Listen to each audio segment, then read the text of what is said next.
जय हिंद साथियों, आप देख रहे हैं नवल स्टडी सेंटर। मैं नवल कुमार आपके लिए मैथ का सब्जेक्टिव क्वेश्चन लेके आया हूं।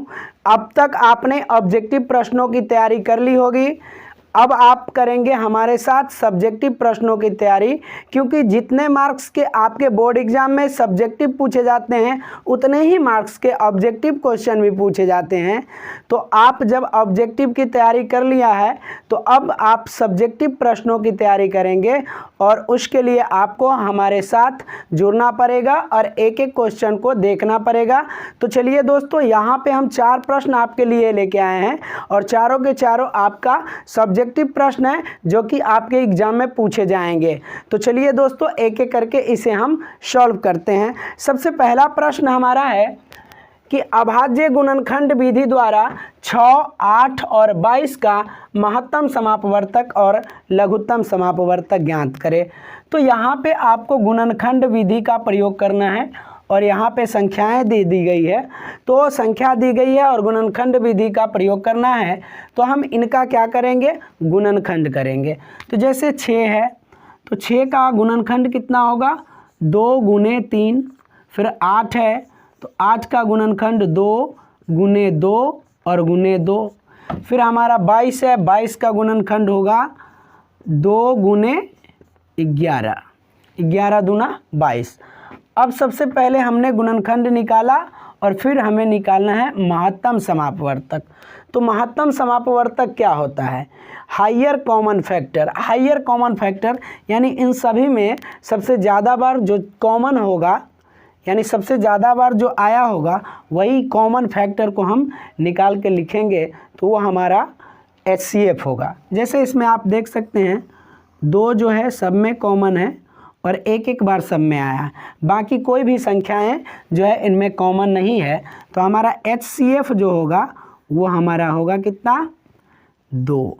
ठीक है। और अब हमें निकालना है LCM। LCM होता है लोअर कॉमन फैक्टर। अब आपको यहाँ से 2 है तो 2 पर पावर इसको आप 3 लिख सकते हैं। तो इनमें से सभी संख्याओं को जो ज़्यादा पावर में होगा उसको आप लेंगे। जैसे 2 पर पावर 3 ले लिया हमने यहाँ से। फिर बचते कौन संख्या है, 3 और 11।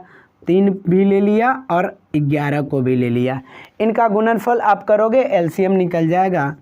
तो 2 का 3 बार गुना करना है, 2 दूनी 4 दूनी 8 और गुने 3 गुने 11, 8 3 24 और 24 को 11 से गुना करेंगे तो 24 24 ये आपका 264 आएगा, यानी 264 आंसर हो जाएगा।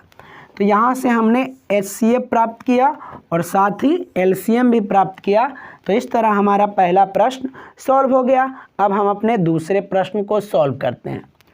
दूसरा प्रश्न है कि बहुपद 4x² - 3 के शून्यक निकाले।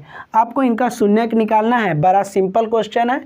शून्यक जब निकालना है तो आप क्या करोगे, 4x² और -3 = 0 लिखोगे। ठीक है। अब आपको क्या करना है, यहाँ से लिखना है 4x² ये माइनस में इस तरफ है, इस तरफ जाएगा तो प्लस में 3। ठीक है। अब ये 4 यहाँ गुणनफल में है तो उधर भागफल में जाएगा। x² = कितना, 3/4। ठीक है। इसीलिए x = ±√3/4। अब आप बताओ, √3 जो है इसका गुणनखंड नहीं निकलेगा, ये अंदर में ही रहेगा और 4 का वर्गमूल 2 होगा और प्लस माइनस। तो आप कह सकते हैं इसका अल्फ़ा बराबर, एक बार तो आप √3 और /2 प्लस वाला ले लो और बीटा बराबर माइनस वाला √3 और /2 ले लो। एक बार प्लस लेना है आपको और एक बार माइनस लेना है। तो आप निकाल सकते हैं अल्फ़ा = √3/2 और बीटा = -√3/2। ये 2 शून्यक इस बहुपद का निकल गया। इस तरह हमारा दूसरा प्रश्न भी सॉल्व हो गया। अब दोस्तों, यदि आपको वीडियो अच्छा लग रहा हो तो इस वीडियो को एक लाइक करें और साथ में हमारे YouTube channel Naval study centre को सब्सक्राइब कर ले और बेल वाला आइकन ज़रूर प्रेस करें। तो चलिए दोस्तों, अब हम अपने तीसरे प्रश्न को देखते हैं। तीसरा प्रश्न देखिए, प्रतिस्थापन विधि से निम्न रैखिक समीकरण युग्म को हल करें। किस विधि से? प्रतिस्थापन विधि से आपको हल करना है। यहाँ पे दो समीकरण दे दी गई है, आप देख सकते हैं, इसको पहला मानते हैं और इसको दूसरा, ठीक है। 7x minus 15y equal to 2 और x plus 2y equal to 3। तो सबसे पहले हम क्या करते हैं, 7x minus 15y equal to 2 लिखते हैं, लिखेंगे समीकरण 1 से, पहले समीकरण 1 से, ठीक है। अब यहाँ से आपको करना क्या है, तो ये 7x इक्वल टू कितना होगा 2 और 15y आप इधर देख सकते हैं माइनस में है, तो इस तरफ 15y आपका प्लस में आएगा, इसीलिए x इक्वल टू आप क्या कर सकते हैं, तो 2 प्लस 15y और बटे इस तरफ 7 गुना में है, इस तरफ आपका भाग में आएगा, ठीक है। अब यहाँ से पुनः आपको क्या करना है, लिखना है कि समीकरण 2 में x का मान रखने पर, समीकरण 2 में x का मान रखने पर, अब आप यहाँ से देख सकते हैं समीकरण 2 हमारा है x plus 2y equal to 3, तो इसमें x के जगह पर क्या रखना है, 2 प्लस 15y, 2 प्लस 15y और बटे 7 x ही है और प्लस 2y इक्वल टू 3, ठीक है। अब इसे हम सॉल्व करते हैं, तो ये हमारा आएगा कितना, तो ये हमारा आएगा, आगे यहाँ सॉल्व कर लेते हैं, ये आपका आ जाएगा, इसके नीचे 1 रख दीजिए, 1 7 का एलसीएम 7, 7 को 7 से भाग दीजिएगा 1 और 1 को इस ऊपर वाले में गुना कर देना है, तो 2 एकम 2 और 15y का 15y और प्लस 7 से भाग 1 से 7 को भाग दीजिएगा 7 आएगा और 7 को 2 से गुना कीजिएगा, 7 दूने 14y और इक्वल टू 3।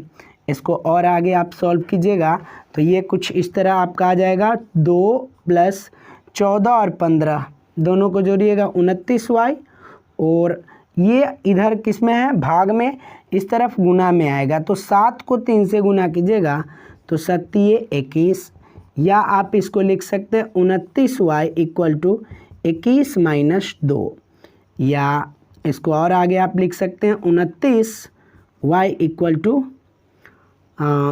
21 में से 2 घटाइएगा 19, इसीलिए y इक्वल टू यहाँ हम लिख देते हैं y इक्वल टू 19 और ये 29 इस तरफ देखिए गुना में है, इस तरफ भाग में आएगा। आपके पास स्पेस हो तो नीचे ही बनाइए, मेरे पास स्पेस नहीं है, मैं इनको अब ऊपर ले चलता हूँ। यहाँ से हमें y का मान 19/29 ज्ञात हो गया। अब आपका दिल करे तो समीकरण 1 में y का मान रख दो या 2 में रखो। थोड़ा आप देख सकते हैं ये जो है हमारा लंबा चौड़ा दिख रहा है, 7x minus 15y equal to 2 और ये हल्का सा है x plus 2y equal to 3। तो हम क्या करेंगे, समीकरण 2 में ही रख लेंगे। तो लिखेंगे कि समीकरण 2 में y इक्वल टू 19/29 रखने पर, अब यहाँ से देखिए x और प्लस 2 गुने y का मान 19 और बटे 29 बराबर में 3, या इसे सॉल्व करेंगे तो x इक्वल टू 3 और माइनस 19 दूना 38 और 29 नीचे में है तो 29 नीचे में रहेगा, इसके बटे 1 लिख दीजिए और इसका क्या निकालना है हमको, भिन्न का घटाव करना है।